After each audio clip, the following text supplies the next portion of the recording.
श्री पीताम्बराय नमः। श्री गुरुचरणकमलेभ्यो नमः।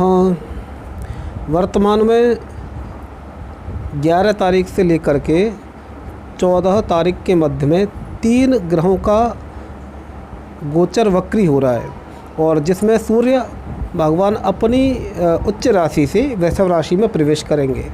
तो आज इस विषय पर थोड़ा चर्चा करते हैं, और इस विषय पर ये देखते हैं कि ये जो वर्तमान में महामारी का प्रकोप चल रहा है, उस स्थिति से कब तक बाहर निकला जा सकता है, उस और इन ग्रह गोचरों का वक्रीकरण होने से, इनका वक्री गति होने से जनजीवन पर क्या प्रभाव पड़ेगा।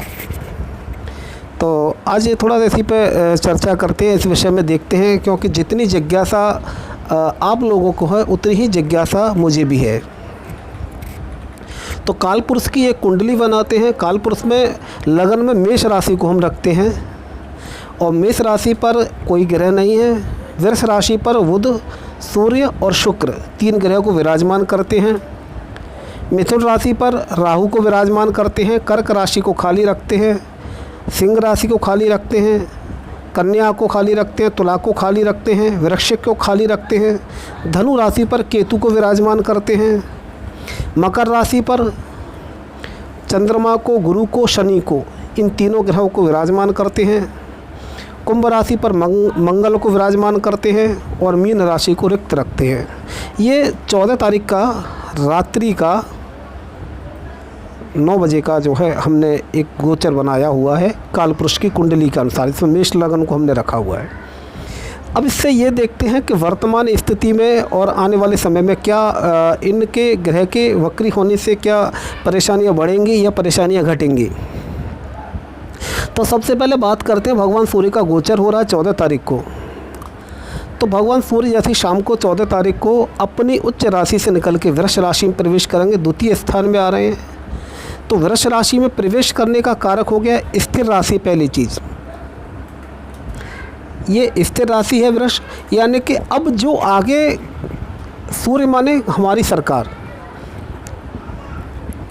जो फैसले लेगी, उनमें फैसलों में कहीं ना कहीं हमें स्थिरता दिखाई देगी।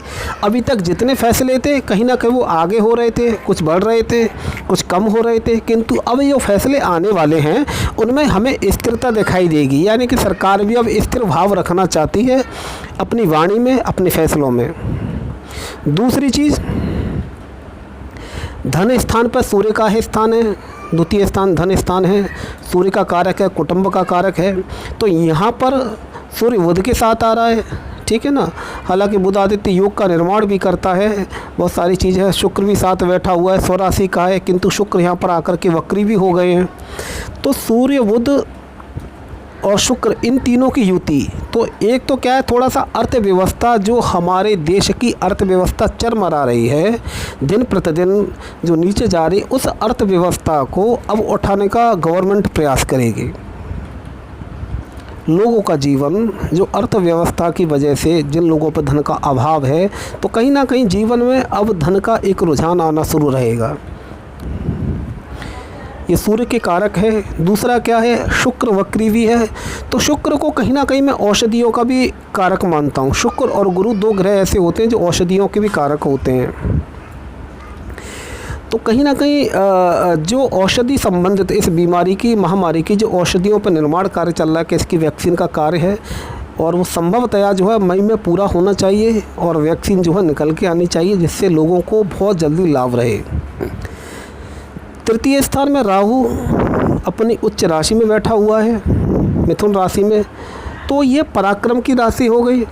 पराक्रम की राशि का तात्पर्य यह है कि यहाँ पर लोग जो है अभी तक जितने भी भारतीय लोग हैं वो अपना कहीं ना कहीं जो है हिम्मत के साथ में इस महामारी को झेल रहे हैं, परेशान भी हो रहे हैं, किंतु अब आगे जाके उनमें इतना सशक्तिकरण आ जाएगा कि वो इस बीमारी से लड़ने में सहायक रहेगा, और जो है लोगों को सकारात्मक रुझान भी जाएगा, क्योंकि इसकी पंचम दृष्टि जा रही है सप्तम स्थान पर, यानी कि व्यवसायों को भी गति मिलेगी।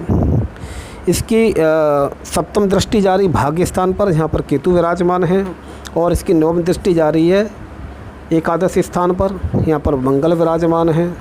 तो कहीं ना कहीं ये एक आशा कर सकते हैं हम कि आने वाले समय में जो है व्यापार को लाभ मिलेगा। केतु कारक है जुआ का, शराब का, चोरी का, डकैती का, इनका दलाली का कारक है, टेंडर इत्यादि जो होते हैं उनका कारक है।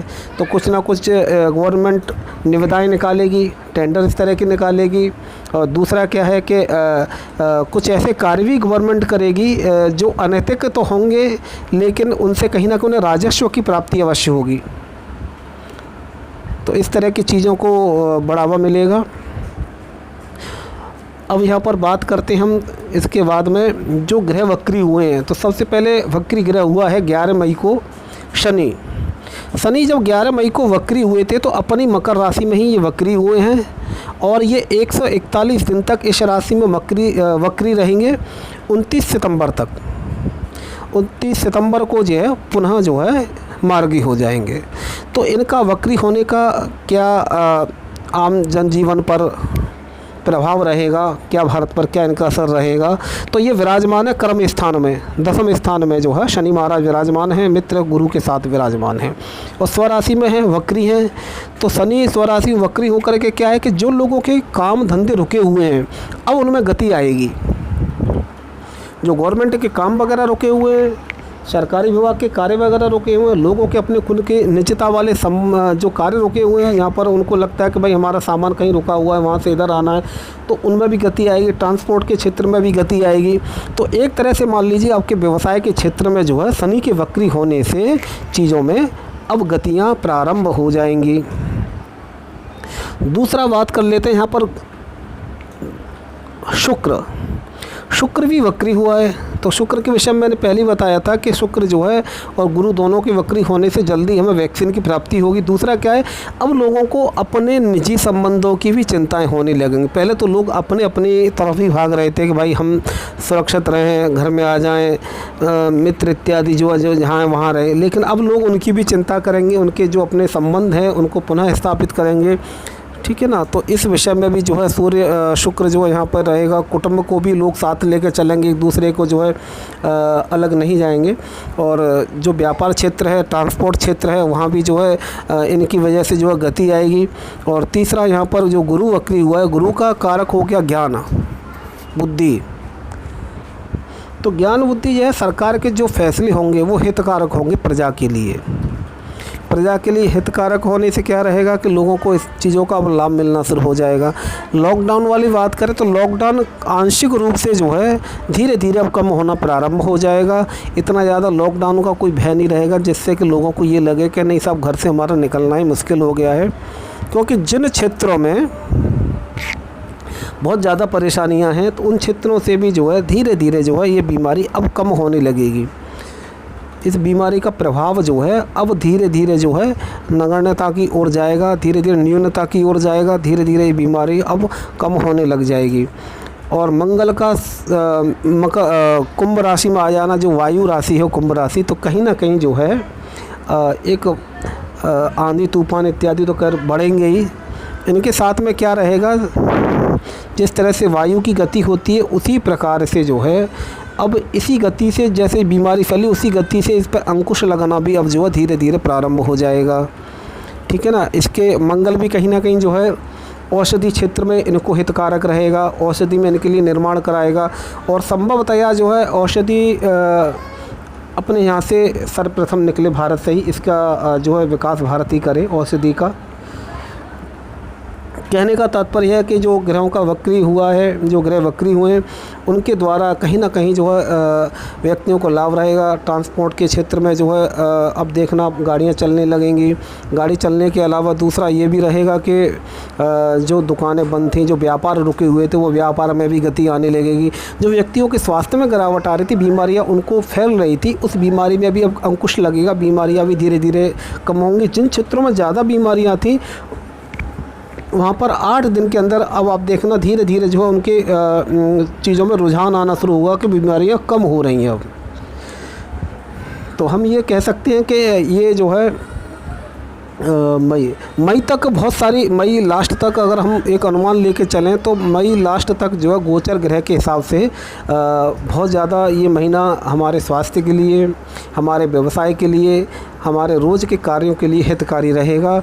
और कोरोना से संबंधित अगर हम बात करें तो कोरोना से संबंधित बात के लिए है कि अभी हमें जो है कम से कम 2 महीने तक जो है इसका हमें इंतज़ार करना पड़ेगा। 2 महीने के बाद में इसकी गति तो खैर जो है अभी 8-10 दिन से धीरे धीरे विराम लेना शुरू कर देगी, किंतु क्या है कि वक्री ग्रह कभी कभी जो है विपरीत परिणाम भी दिखा जाते हैं।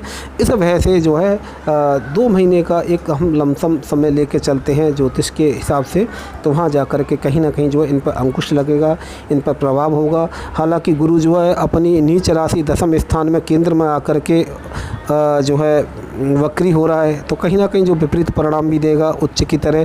तो इस बीमारी से जो है सद्य निकलने की जो मैं बात कह रहा था कि जल्दी जो हमें इससे लाभ होगा, निश्चित ही इससे हमें जल्दी लाभ रहेगा। और जो अर्थव्यवस्था है ना, मुख्य चीज़ अर्थव्यवस्था को भी बहुत जल्दी जो है सुचारू रूप से मतलब लिया जाएगा। टेलीफोन सेवाएं जो बाधित हैं जिन क्षेत्रों वहाँ पर आई जाएंगी। दूसरा एक ये रहेगा कि जो है मंगल का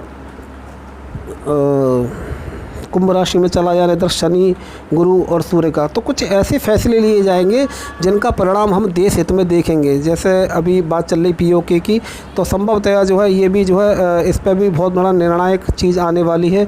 दूसरी चीज़ क्या है कि कुछ ऐसी वक्री ग्रहों की गति के कारण किसी प्रसिद्ध व्यक्ति का समापन भी हो सकता है, उनकी मृत्यु भी हो सकती है। तो कुछ दुखद परिणाम भी हमारे सामने आएंगे, कुछ ऐसी अनहोनी सी आशंकाएं भी हो जाएंगी जिनसे मन में अज्ञात भय रहेगा। तो ये हम कह सकते हैं कि इन ग्रहों के द्वारा लाभ की संभावना हमें ज़्यादा है, क्योंकि कहीं ना कहीं जो है चीज़ें मिली जुली रहती हैं, लेकिन लाभ की संभावना हम ज़्यादा कह सकते हैं। लॉकडाउन में छूट हमें ज़्यादा मिलेगी।